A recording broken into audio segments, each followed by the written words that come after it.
Les postos, bienvenue dans cette nouvelle vidéo. On va analyser et débriefer un petit peu tous les matchs de la soirée ainsi que les matchs de l'après-midi, en commençant par Manchester United, Liverpool, le gros choc, les deux ennemis du royaume d'Angleterre. Les postos, on s'attendait à un très gros match contre deux équipes rivaux.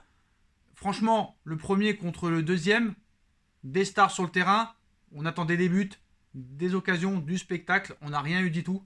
Une piètre prestation des deux équipes. Manchester a mis le mur complètement derrière. Liverpool a essayé en première mi-temps, mais n'a pas réussi à percer cette défense et ce mur très solide de Manchester United. On savait qu'au bout d'une demi-heure, ça allait finir à 0-0, ou au pire, celui qui allait marquer gagnerait le match, mais il n'a rien eu, les postos. On s'est complètement endormi sur ce match. Donc 0 partout. Manchester United garde son fauteuil de leader. Liverpool perd la deuxième place au profit de Manchester City qui s'est imposé 4-0 à domicile et qui reprend cette deuxième place. Gros suspense en Angleterre, les postos. On s'attendait à un gros match, mais voilà. Le match régal était surtout du côté de Manchester City. Mais voilà, Liverpool et United ne voulaient surtout pas perdre ce match. C'est ça qu'il faut en conclure. Donc suspense en première ligue, les postos. On enchaîne avec le match, le choc en Italie. Inter de Milan, Juventus de Turin. On aurait pu s'attendre aussi là à un gros match, très équilibré. Et vraiment pour moi, l'Inter de Milan a marché complètement sur la Juventus de Turin, qui n'a presque pas existé aujourd'hui, avec un Nicolo Barella exceptionnel. On se rappelle un Barella qui était vraiment visé par Leonardo en 2019. Certains médias avaient même annoncé que le joueur italien était en partance pour le Paris Saint-Germain, qu'il aurait été vu à la Factory en 2019. C'était complètement du fake. Il n'a pas signé au Paris Saint-Germain, mais finalement à l'Inter de Milan. Il va falloir en parler de son niveau. Il a été complètement exceptionnel ce soir. Voilà. Il a tout fait, le gars. Qu'est-ce que je peux dire sur Barella ce soir? Barella presse. Il a pressé. Il a récupéré. Il porte la balle. Il s'est centré. Il a tout fait dans le match. Je lui donne un 10 sur 10. Il marque. Barella, il va dans la surface. Barella fait ce qu'aucun milieu de la Juve ne fait. Voilà, c'est simple. Donc, gros contraste de rythme et d'énergie sur la mi-temps. Franchement, que fait Ronaldo dans cette équipe? Cette équipe n'est pas à son niveau. Le mec, c'est le seul qui a essayé de faire quelque chose. Mais moi, franchement, je vous dis la vérité. Certes, la prestation de l'Inter a été impressionnante. Même un Lukaku très très bon, qui pèse sur les défenses, qui apporte beaucoup de choses. Un Lautaro Martinez moins bien, qui est sorti en fin de match. Mais voilà, Barella est un joueur fabuleux, exceptionnel. Et franchement, je vais vous dire la vérité, c'est un Marco Verratti en 10 fois plus fort. Eh bah oui, je le dis. Eh bah oui, je le dis. Pour moi, c'est la vérité. Barella est exceptionnel. Alors certes, Verratti est en progrès en ce moment. On espère que Marco Verratti va enfin devenir le milieu de terrain qu'on attend tous depuis 8 ans. On sait qu'il a un potentiel énorme, mais voilà, Barella ce soir m'a vraiment impressionné.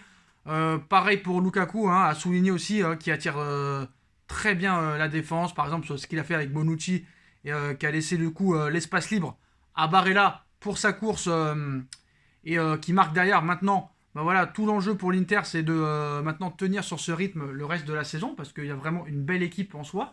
Et voilà, la Juve a coulé ce soir, avec une équipe vraiment qui n'a rien montré ce soir. Un Ronaldo trop seul, des joueurs pas au niveau. L'Inter de Milan a tiré 10 fois plus au but que la Juve. La Juve n'a rien fait. Après, ce 3-5-2 de Conte est vraiment très intéressant, mais voilà, Morata était inexistant, Rabiot a été inexistant, Ramsey et Fabrota ont été inexistants, ainsi que Bonucci, qui a été très faible et très friable, surtout en défense centrale. Bah voilà, l'homme du match, Nicolo Barella. Voilà, donc l'Inter a surclassé la Juventus à San Siro grâce au premier but en Serie A avec le maillot noir et bleu de l'Inter d'Arturo Vidal. Voilà, puis celui de Nicolo Barella.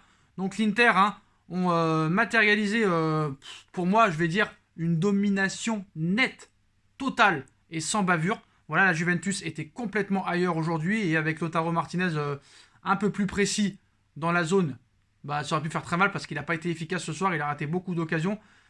Si Lautaro avait marqué ces occasions, les postos, on aurait pu finir à 4 ou à 5-0 très facilement.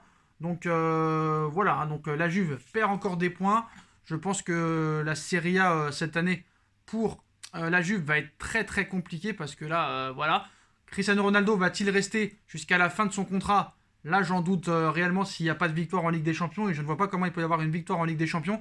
La Juve, à l'heure où on vous parle, est 5e. L'Inter monte à la 2e place à égalité de points avec Le Milan AC qui a un match en moins. Donc voilà, la Juve 5e. Pirlo sur la sellette. Après, il n'y a eu que 17 matchs joués en Italie. Il y a encore le temps de se refaire. Mais voilà, très inquiet pour la Juve qui pour moi n'a rien montré ce soir et qui s'est fait complètement marcher dessus les Postos. Donc la Juve est sous le déclin. Franchement, les Postos, je voudrais parler aussi d'un autre match parce qu'il faut en parler avant de venir au match FC Barcelone Athletic Bilbao, le match du Bayern de Munich.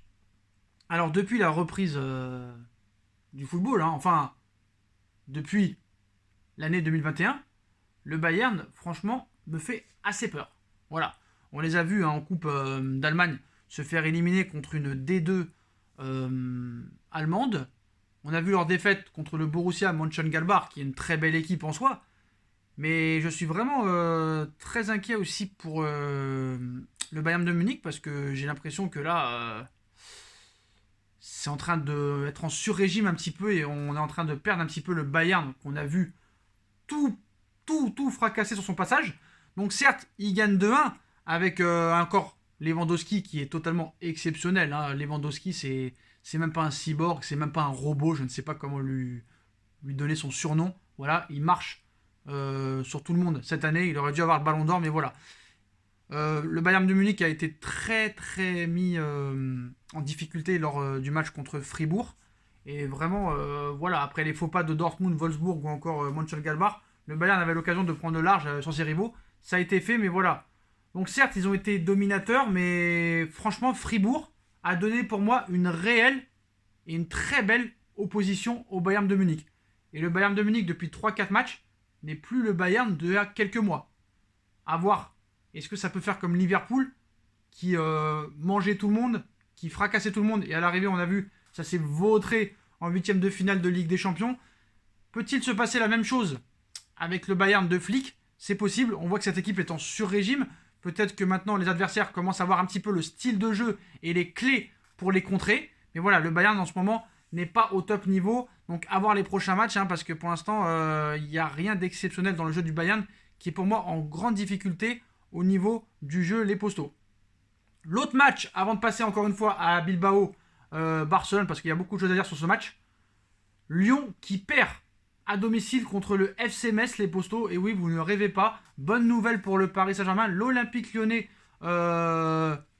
concède la défaite face au FC Metz. Voilà, c'est terminé sur cette victoire glanée sur le fil par le FC Metz grâce à un but d'Aaron Leia Iseka à la 90e minute de jeu. Lyon connaît sa deuxième défaite de la saison et reste 3e. Le FC Metz remonte à la 9e place. Donc voilà, une bonne nouvelle pour le Paris Saint-Germain. Hein. Certes, Lille a gagné, c'est pas une bonne nouvelle, mais Lyon, voilà, concède la défaite ce soir et laisse sa place de leader au Paris Saint-Germain. Le Paris Saint-Germain est officiellement premier de Ligue 1. Va-t-il le rester jusqu'à la fin de saison maintenant? On l'espère, mais voilà, c'est une très grosse surprise. En tout cas, l'Olympique Lyonnais, hein, ça bat des Manchester City, ça bat le Paris Saint-Germain, et après ça perd contre Metz, ça fait des matchs nuls contre Brest, donc voilà, hein, on voit que cette équipe, c'est une équipe contre les gros et pas contre les petits. Voilà, ils sont motivés contre les gros et contre les petits. Ça baisse un petit peu de niveau et de régime. Hein. Bah voilà, on voit Memphis Depay ce soir, bah on va changer d'avis. Memphis Depay ce soir a été un peu en dessous de tout. Cacré et Lucas Paqueta un peu catastrophique. Desiglio à gauche, j'en parle même pas. Dubois a été mis aussi en grosse difficulté. Kadewer et Toko Ekambi n'ont pas apporté grand chose. Donc voilà, défaite de Lyon ce soir face au FC Metz qui laisse la place de leader au Paris Saint-Germain.